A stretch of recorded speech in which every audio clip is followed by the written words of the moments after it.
Today we are rewinding to the year 1973 to cook a meal out of the Good Housekeeping cookbook that was published that year.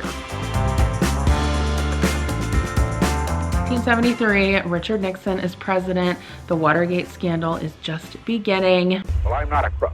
The United States is starting to withdraw from Vietnam. And did you also know that the first call on a mobile phone was made in 1973 as well? This was also the year that Skylab was launched and the Sears Tower in Chicago was completed as well. Now, the year 1973 predates my birth by about a decade, but there were still some awesome songs released in 1973 that I still listen to today, including The Crocodile Rock by Elton John, Freebird, Drift Away, The Joker, lots of other great music, and fun fact, The Exorcist was also released in December of 1973. So this is the Good Housekeeping cookbook that was published in 1973, and I have to tell you, this cookbook is a beast, and it has some awesome full color photos for your reference. It's always interesting to me because now we buy cookbooks and there is, you know, a photo for every single recipe. But today I'm going to be cooking a menu out of this cookbook. One thing I love about older cookbooks, and I have many because I am an avid cookbook collector, is that they often have menus in the back. So like if you want to plan a luncheon or a dinner party or whatever, they'll have put basically a menu together for you of all of the dishes that you can cook. And so that is what we are going to follow for today. So if you have this cookbook and you want to follow along, the page that I am cooking off of is 742 and is actually under the entertaining section of the book. So we are going to be making a Greek salad. The main course is shrimp stuffed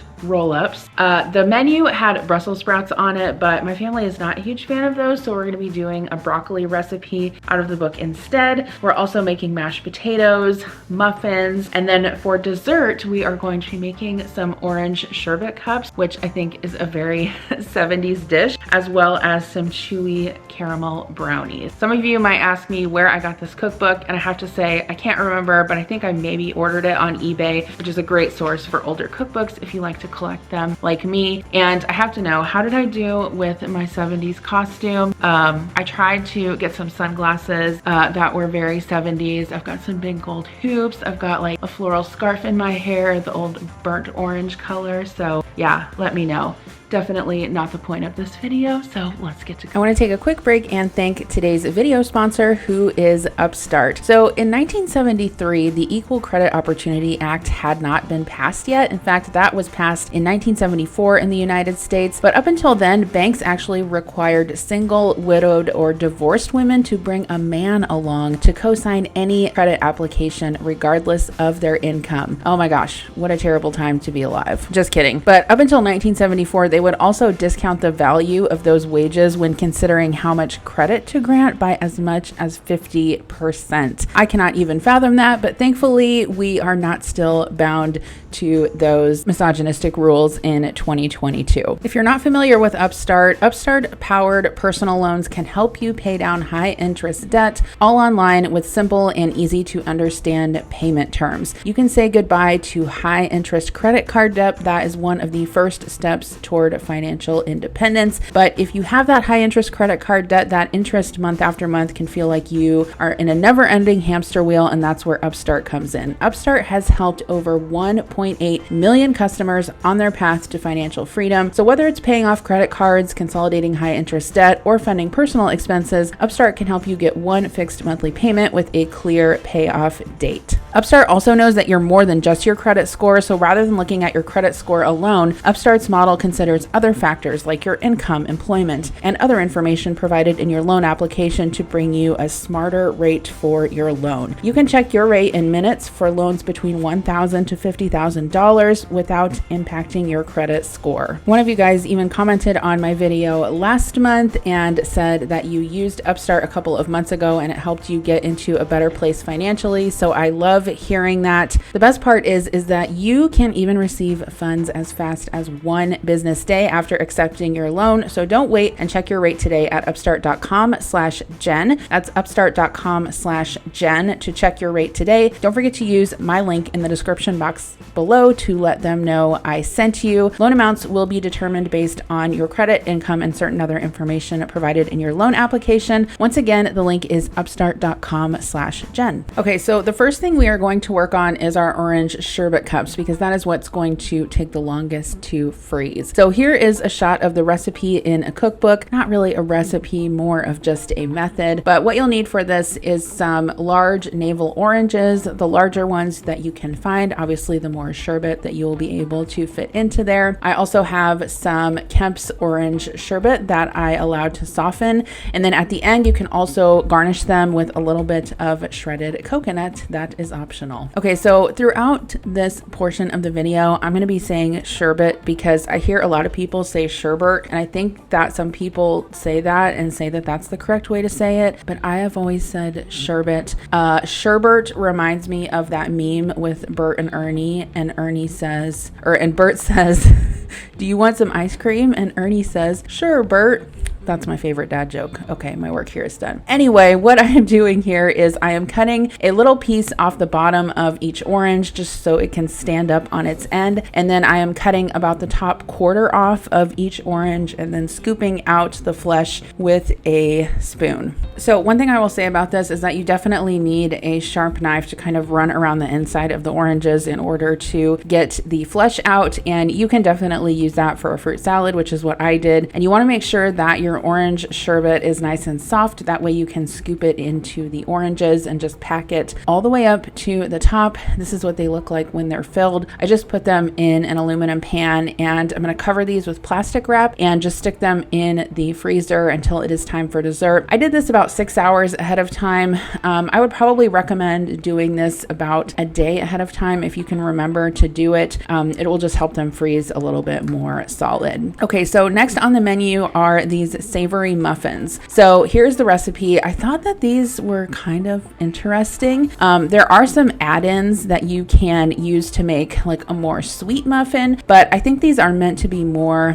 like serving with dinner, like rolls. So I have 1 egg, some vegetable oil, some whole milk. I have sugar, flour, some baking powder, and some salt. Very minimal ingredients. And if you look at a lot of old cookbooks, you'll see an ingredient mentioned, and they call it salad oil. Essentially, that's any light oil. So you could use like, a really light olive oil or vegetable oil or canola oil, basically just something that you would use for baking. So I'm adding all of my wet ingredients to a large bowl and mixing them with my Danish dough whisk, which I will link in the description box below. It is very helpful for making muffins and other baked goods. I love it. Next, I'm going to add my flour and then my baking powder and my baking soda and my salt and stir all of that together. And this made exactly 12 muffins. So I did decide to line the muffin tin with paper liners. If I had to do this again, I probably would have given the paper liners just a little bit of cooking spray because they did end up sticking to the liners just a little bit. But I mean, the flavor of these is very plain. So if you make these, don't expect anything spectacular. It is very much a plain muffin that you can serve with butter at dinner time. I don't know that I would make them again for that preparation. I would probably use the sweeter muffin recipes because they were good in the fact that they were moist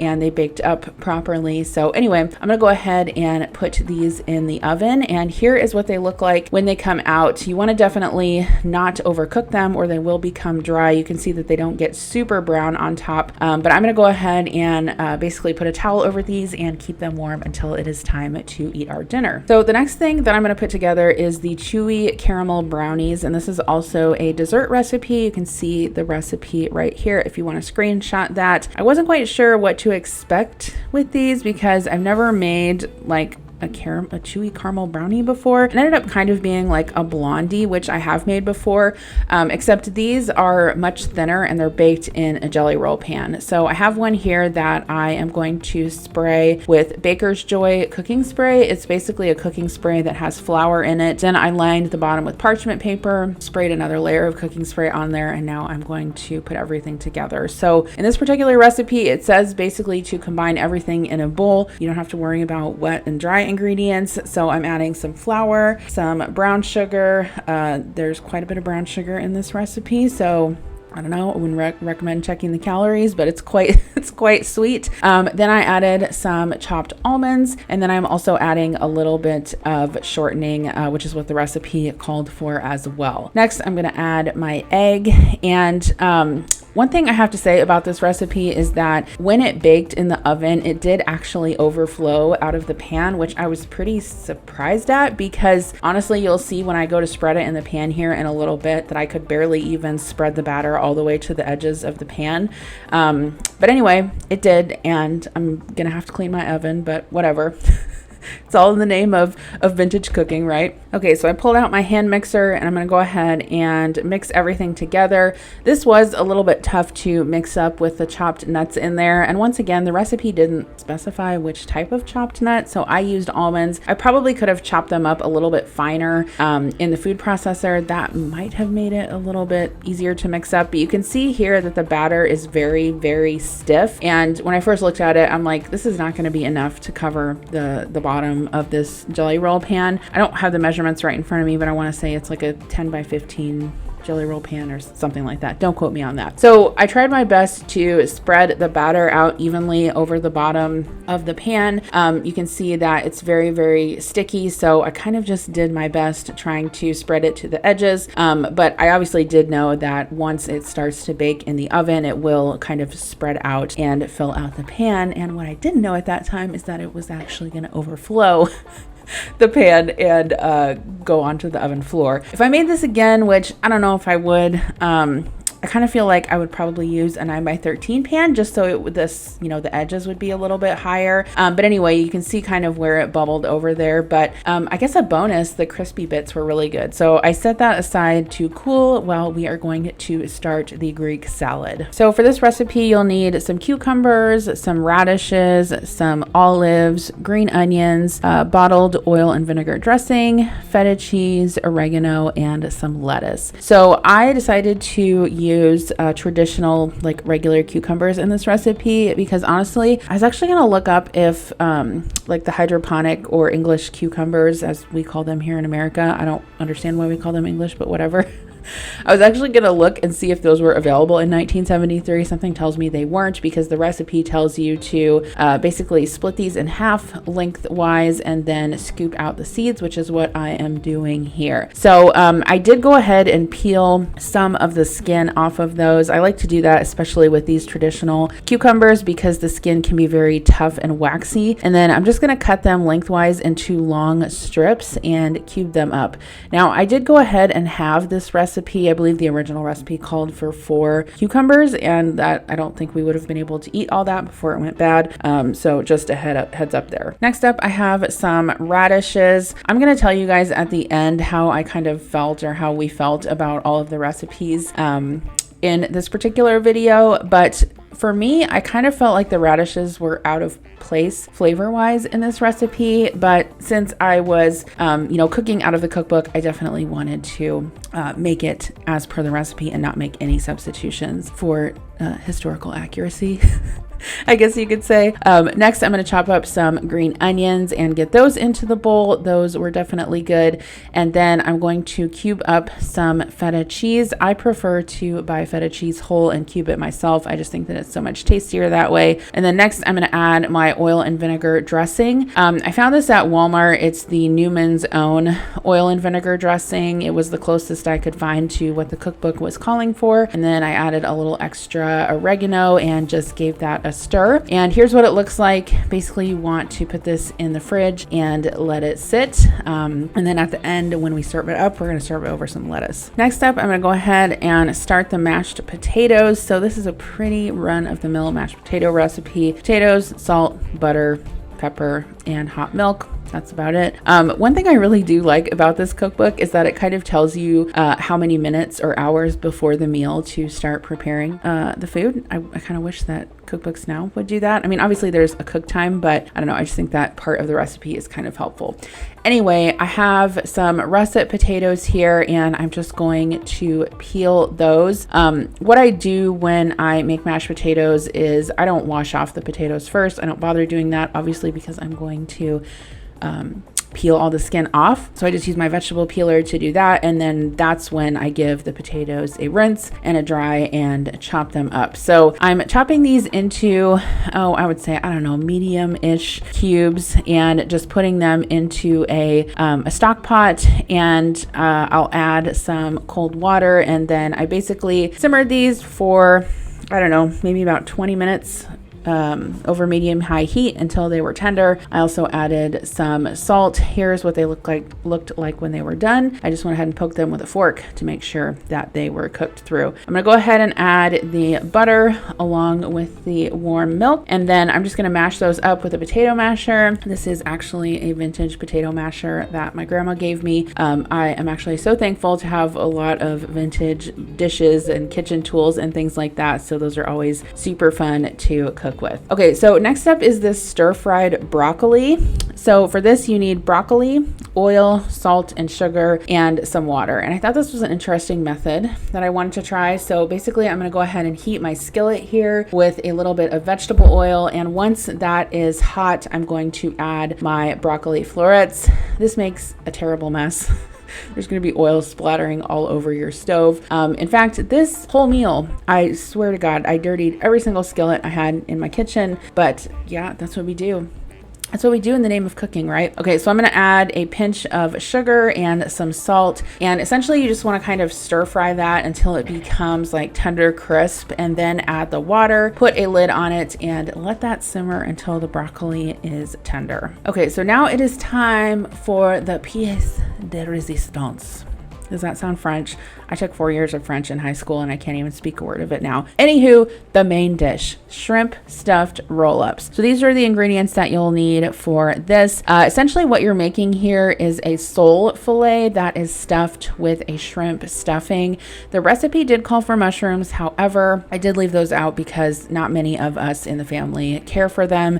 And I was already unsure about how this dish would be received by my family. Okay, so I have some shrimp here, and this is just about half a pound of regular shrimp that I've thawed out, washed and dried, and I'm just chopping it pretty fine with a chef's knife. I'm gonna put those in a nonstick skillet with a little pat of butter and some salt, and basically saute those around until they are cooked through. It doesn't take very long because they are in small pieces. Next, I'm going to add some dried dill, and then this is also where you would put in the sauteed mushrooms if you were using those. I'm gonna add my breadcrumbs and then just go ahead and stir that around. Cook the shrimp with the breadcrumbs and the butter over medium heat until the mixture kind of thickens up and everything comes together. So I'm going to scoop the stuffing out into a bowl because we're actually going to use the same skillet to go ahead and cook the roll-ups. So this part was a little bit tedious, but I kind of got the hang of it halfway through. I have 6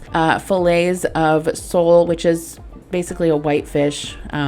It works well for this recipe because it tends to be like long and thin, and it, lends itself to being able to roll up around stuffing. So essentially I'm just placing a little bit of stuffing, maybe 1/4 of a cup, into each fillet, and then rolling that and securing it with a toothpick. I hate recipes where you have to secure something with a toothpick. It is like the most annoying and tedious thing ever. But anyway, that's what we're doing here. So I did 3 at a time, and I kind of did get the hang of it after a while. Once you cook these, you can actually remove the toothpicks and they will stay together. But obviously to be able to cook them in this fashion, you need them to be rolled up. So here's my skillet that I wiped out. I'm going to add some white wine to that skillet and bring that to a simmer. I'm also going to add some salt and then also just a little bit of water. And this is kind of what you're going to end up simmering the shrimp roll-ups in. I think maybe a better tactic would be like to saute the roll-ups in like oil or butter. I don't know. I'm going to talk at the end about, like I said, how I felt or how we felt about all the recipes in this, but obviously I wanted them to remain authentic. So once that starts to come to a simmer, you can just add your fish roll-ups to the pan. Do it carefully so that the shrimp doesn't fall out, and some is going to fall out, but that's fine. You can scoop it back up when you're done. Okay, so after you've got all of your roll-ups in there, just go ahead and put the lid on and simmer those for, I don't know, I would say about 12 to 15 minutes until they are cooked through. And while that is cooking, you can go ahead and finish the ingredients for the sauce. So this is some half and half mixed together with a little bit of cornstarch, and then I'm going to give that a whisk. Once the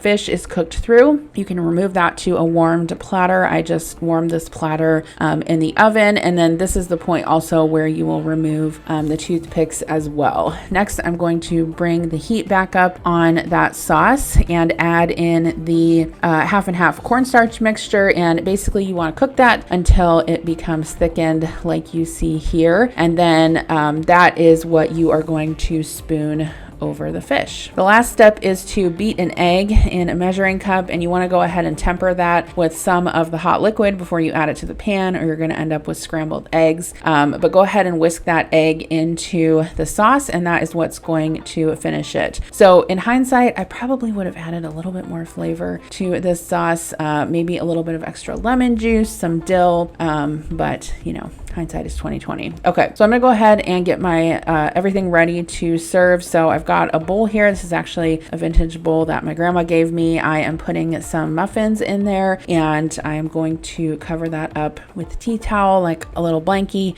so they all stay warm. Here is what the fish looks like on the platter after I've removed all the toothpicks. I'm gonna go ahead and spoon some of the sauce over each fish fillet, and then, like I said, I just had my oven set to warm, or you could set it to about 200 degrees and just keep that warm while you are assembling everything else. Okay, so I wanted to show you guys these muffins. Like I said, they did kind of stick to the paper a little bit, but we had them on the table with a little bit of butter, and for some of us, that was the favorite part of tonight's meal. No, they were pretty good. For the Greek salad, you just want to put a bed of lettuce down into a salad bowl. The recipe called for romaine, but I had iceberg on hand, so that's what I went ahead and used. And then add basically the cucumber mixture on top. This was good. I would definitely make this again, but I love anything with feta cheese, so you know, that's a win for me. But this was a nice salad to have with dinner. And then here is our completed plate for our 1973 dinner. So we've got our shrimp stuffed sole. I sprinkled it with a little bit of additional dill, some mashed potatoes, and our broccoli. Of course, we had our salad and our rolls on the side. And I honestly really liked this. I think it was a bit fussy, but it was still good. And I would probably make it again if I, added those extra seasonings. Okay, so after we had dinner, it was time for dessert. I'm going to go ahead and cut these chewy caramel brownies, as the recipe says. They did come out of the pan pretty easily, obviously, again, because I lined it with parchment paper. These are very thin and chewy, so if you are, expecting like a thick fudgy brownie, that's not what you're going to get with this recipe. But like I said, they are pretty original and pretty good. Okay, so I'm going to go ahead and add a couple of those to the plate, and then I'm going to add one of our sherbet oranges. And then, like I said, the recipe calls for sprinkling the oranges with a little bit of flaked coconut. I don't know, I would probably leave that off next time. I don't feel like it needs it, but again, I wanted to show you guys the authentic recipe. So here is what the dessert looks like. Chewy caramel brownies and orange sherbet cups. Once again, the brownies are very, very sweet, thin and chewy.